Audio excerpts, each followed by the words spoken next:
So my room is a mess right now. Camp Crazy is over. Everybody had a fabulous time. So now it's trying to get my house and my videos back online, try to get everything fixed up. So I wanted to show you some containers that I found at Target. Now I did get these delivered. You can find them in the store because I have seen them there as well. I had gotten one to bring home to try, and then I ordered myself like 15 more of them. I absolutely love them. So let me show you the first one, and it's our from Bright Room.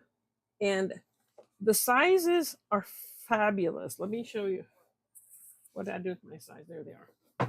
This one is 13 inches wide. It's 3.56 this direction, 9.75 this way. So it holds our 12 by 12 papers. Fabulous, fabulous, fabulous, fabulous. And this one, guys, you're not going to believe it is $4.80. $4.80. You couldn't even buy yourself a drink for that price anymore. And look how much paper this holds. This is quite a few of these mini collection kits that I have. I have these, they fit into my cube, and I'll give you another room tour later on, this much for the end of the month or so, and show you kind of how I'm using some of these. Now I do have a couple collections, like my summer collection and my, what else is it? Christmas collection, of course, is kind of big. So I needed one that's a little bit bigger. And look at this. Look at this. This is the same brand. It is 13 wide here, and it is 5.5 this way. That holds a lot of paper, and it's 9.75 here. And I have, like I said, my bigger collections.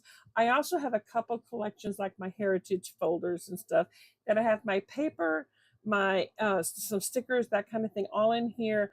I am really rearranging things so that when my family, I need them to help me, they can help me bring some stuff into me when I'm not able to walk.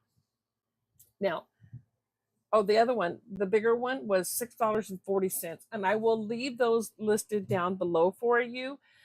Now, the other thing I was going to tell you about is the new 4 series that I have coming up starting on the 13th. And this was going to be another fun, fabulous layout, different from before. And then I have another one coming up next month. You're not going to want to miss this one because this one's going to be all about using scraps. You can still use a cut up collection, but it's going to be perfect for scraps. So I hope you guys stick around. I'll talk to you guys soon. Bye, everybody.